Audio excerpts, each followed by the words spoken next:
So one person that definitely botched this debate badly was Amy Klobuchar.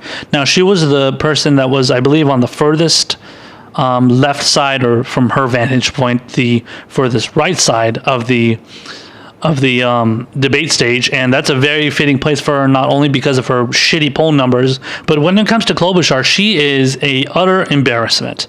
And this lady she is stuck in the past. She is like, when it comes to her ideas, especially when it comes to healthcare, and this is going to be her kind of, I don't know, her point of view on healthcare, and it's so stuck in the fucking 1990s, so stuck in the days of like the typical, corporatist, centrist Democrat positions that was so, popular because it was made popular by Bill Clinton and Hillary Clinton and various other corporatist type candidates. Back in the 90s, that shit was huge. Now, like, everybody's just laughing at these centrists. Nobody takes these centrists seriously, unless you're obviously part of that clan. But, if you're not, you don't, you just laugh at them. You're like, yeah, these people are clowns. So case in point here for Amy Klobuchar. So why don't you check out this clip, and then we'll talk about it on the other side. Senator Klobuchar, you said in your opening statement you want to represent the people stuck in the middle of the extremes. Who represents the extreme on this stage?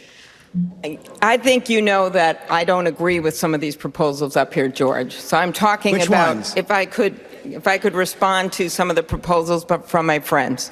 First of all, Senator Sanders and I have worked valiantly to bring down the cost of pharmaceuticals. That was a Klobuchar-Sanders amendment to allow for drugs to come in from less expensive countries like Canada.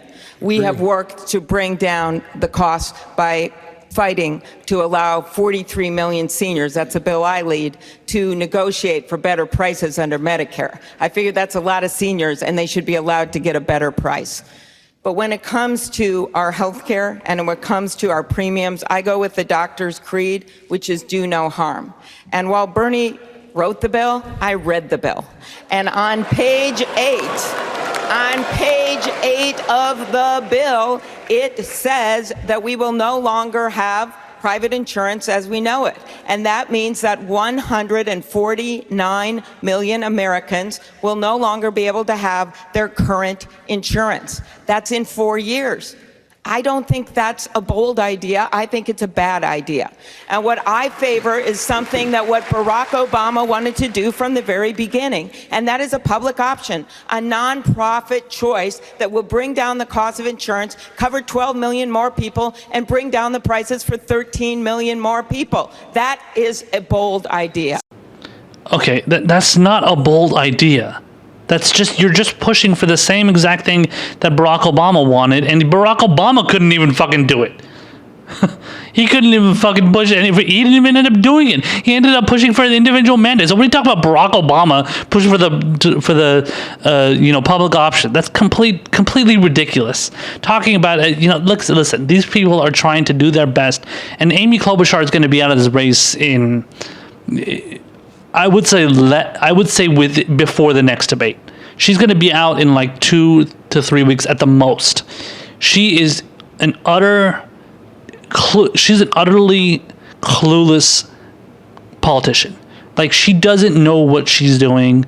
She's just like making noises with her mouth, saying a bunch of ridiculous things, and then, pretending as if it's like totally edgy and totally like, oh yeah, I've got these great ideas that are in favor of progress and in favor of improving our healthcare system, and he's talking. She frames it in the same exact fucking way that Joe Biden does. Talk about, oh, this is gonna get rid of Obamacare, dude. The fucking Medicare-for-all bill, single-payer healthcare, is an advancement upon Obamacare. Nobody is going to get kicked off of first of all, nobody's going to get kicked off their insurance. Within the 4-year period that Medicare-for-all / single-payer is going to be implemented, if Bernie Sanders is president, it's going to be, people are still going to have their Obamacare insurance. I mean, nobody's going to get, acting as if people are going to get kicked off that, listen, they're saying these things to fearmonger about about Medicare for all. They're trying to go out there and trying to scare people, especially older people who like supposedly love their insurance. In reality, they're the ones that have Medicare. So I don't know why. I don't know, because this is a constant thing of trying to scare older people who are like boomers and stuff. To be fair, do the boomers have Medicare? Maybe some of them do. But I mean, in a lot of boomers, maybe some boomers don't have it, and they have to rely on insurance, right? And those people, they're trying to scare the shit out of them.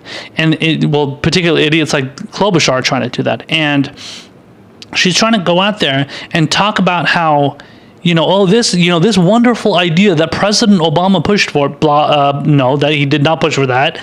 So that's completely ridiculous. That's a lie. That's a fucking lie right there. That's 10 Pinocchios if you want to use the standards of the clowns at the Washington Post. But yeah, that's 10 Pinocchios right there, because that's bullshit.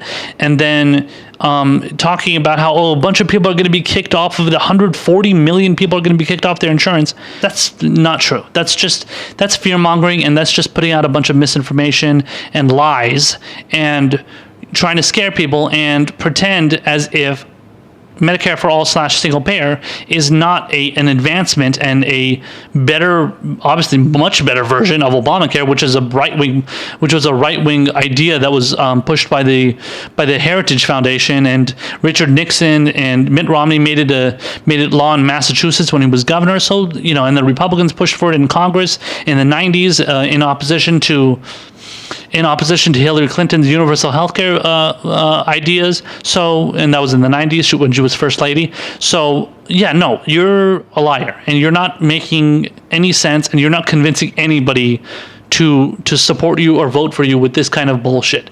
And like I said, she is still stuck in that 1990s corporate Democrat, button-up politician, non-controversial, over the top, whatever you want to call it, over the top. But I'm saying like very kind of like measured type politician that doesn't want to they don't want to cause any waves. They want to make everything, they want to keep everything to a minimum and not be too over the top to the point that they're like going to piss off their donors and they piss off their, party, the heads of the party who are going to, chastise them for daring to push anything so-called radical, which is not even radical. And whatever, she talks about how her and Bernie Sanders got together to push for legislation that lowered drug prices. Pharmaceutical drug prices. So the drugs that were received from Canada. So yeah, that's a good thing. I mean, I don't hate on you for doing something good, but don't use that as some sort of like jumping off point to be like, yeah, that is the reason why I would be wonderful for pushing for a public option. And then not even pushing for something that's like progressive, and she claims it's fucking progressive. That's the worst part, though. She goes out there and she puts out all these so-called bold ideas, and then she's like, yeah, it's totally progressive. What is it? It's something that Barack Obama couldn't even do. And then somehow you think that you're pushing for something that should have, honestly, the public option should have been implemented 10 years ago under Barack Obama. You're claiming to want to do that now, and you're claiming that it's more progressive than what Bernie Sanders wants to do. I mean, that's absolute madness. How can you say that? Because obviously either you don't know what the idea of progressive is, or you're just co-opting the term, which is what I've complained about many times in the past, and told a lot of other people that they've kind of like sworn off the label of progressive. But you're trying to co-opt the progressive label to pretend as if that's what you believe, and then you put out all these policies that are not progressive. So she just focuses on the label. So she wants to put the label out there and say, this is this is what I am. I'm a progressive. And then she thinks that she follows that up with any idea that she puts out there. She can say like, look, I'm pushing for it and I'm a progressive, so that means all my ideas are progressive. So she's dumbing it down for all the fucking idiots out there. And I have seen plenty of people, believe it or not, granted I haven't seen it recently, but I've seen plenty of people on Twitter, on social media, who have said, yeah, Amy Klobuchar is so awesome. Like, I saw that, like, I think it was 3-4 months ago. It was kind of in the beginning of the primary, maybe even before the primary really even gets started.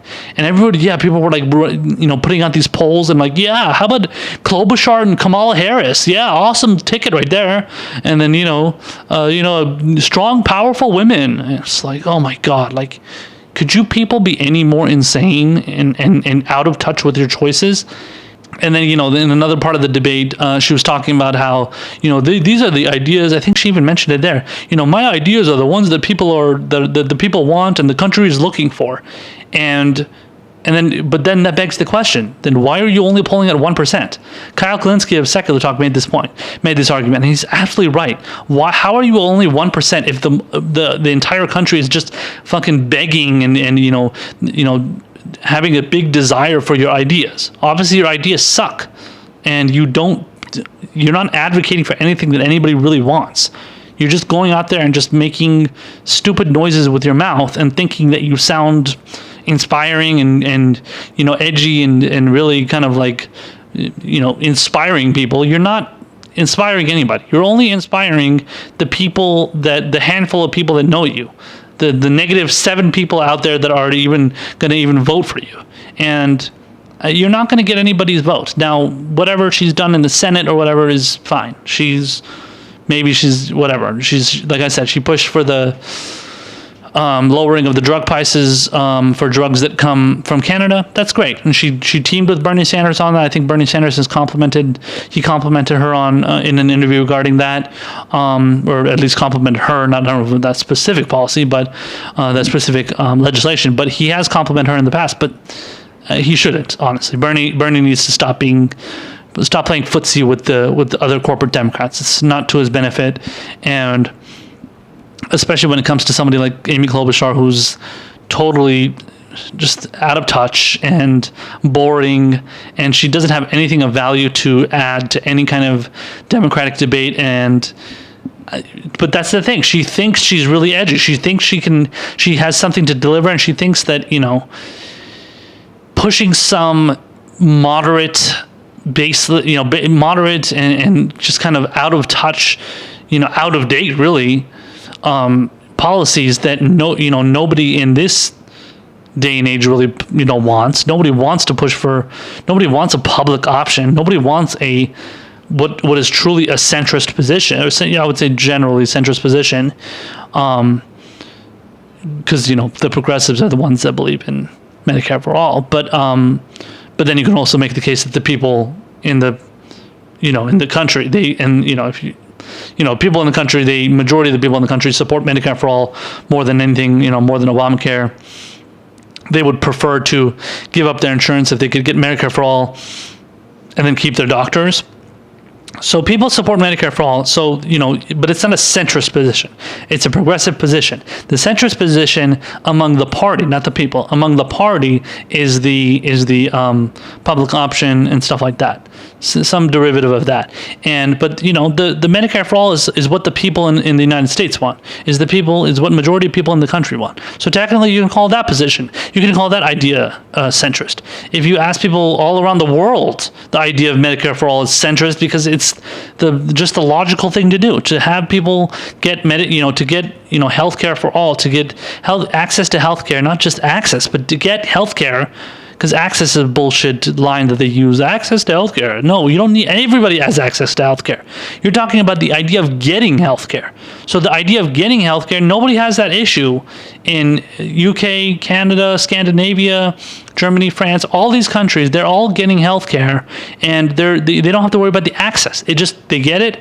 It's put into their it's funded by the taxpayers, and then they get it when they need it. If you go and break a leg, if you need stitches or something, whatever it is, it's the smallest thing, you're going to get it. And that's the great thing about these policies, and the fact that people in other countries love it, and they talk about how wonderful it is, but then people in America well, particularly our politicians, but then, even a lot of voters are totally misinformed on what the country actually wants, because there are idiots out there that believe the politicians are like, no, yeah, Medicare for all, totally radical. How are you going to pay for it? How are you going to pay for it? When in reality, it's the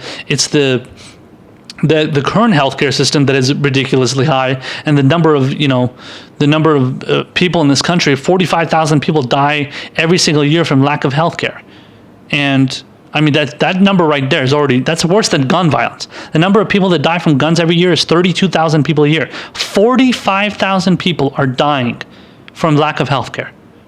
That's 13,000, little less than 13,000, maybe around 12 or 13,000 more than people are dying from guns. Now that doesn't mean gun deaths are not a big deal. I'm just saying that when it comes to something that is it shouldn't be a partisan issue. The idea of life and to be able to have a better quality of that life, that's something that should be something that it shouldn't be a partisan issue. It should be an issue that everybody is joining together on. I mean, the idea of guns is, okay, whatever, right-wingers, Republicans, conservatives love their guns. Like, that's something that people can debate on. I mean, obviously the idea that the whole rate of homicides and, mass shootings and stuff is terrible too, but it seems like no matter what, Republicans and right-wingers and conservatives, they're going to love their guns no matter what. But when it comes to the issue of healthcare, something that, people should be able to have just so they can stay alive, to be able to do that in other countries, and in this country people just die, that's horrible. And Amy Klobuchar, I'm sure, pretends to care about that a lot, and I honestly don't believe she does, because she's not doing anything to actually fix the issue, because she only wants to go basically wants to only do like halfway. She just wants to go halfway the route and go to public option, and then think that's going to be some sort of winning issue that everybody's going to get inspired by. But trust me, Amy, nobody's inspired by you. Nobody thinks you're going to be president, and in a couple of weeks, I guarantee you're not even going to be in the running anymore.